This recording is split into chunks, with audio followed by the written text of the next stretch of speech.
Hi everyone, it's Shayna from WTI. Are you looking for some really cute press-on nails? Then these are for you.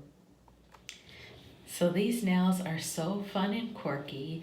These are the Sprinkles Glamnetic Press-On Nails. I love a French tip, and this is a rainbow French tip in the almond shape. These nails have a UV finish, and you get 24 nails. Included in the kit is everything that you need for your perfect DIY manicure. No more staying hours in a nail shop. So you get your 24 nails, you get an alcohol prep pad, nail glue, cuticle stick, and a double-sided nail file. So I like to clean my nails and remove any excess oil. I match my perfect nail to my nail size.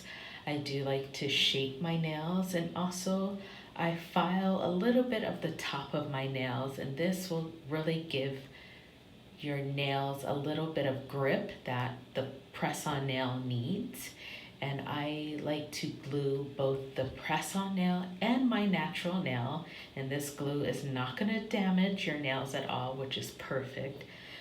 And once both are glued, I hold the press-on nail to my nail, and when you give it that time and attention, your nails will wear up to 3 weeks and you are able to reuse them. So I really love how cute these are. They are so amazing. Now, these press-on nails are so cute, fun, and flirty, and I love them so much, and I hope you will too. And that's my point of view.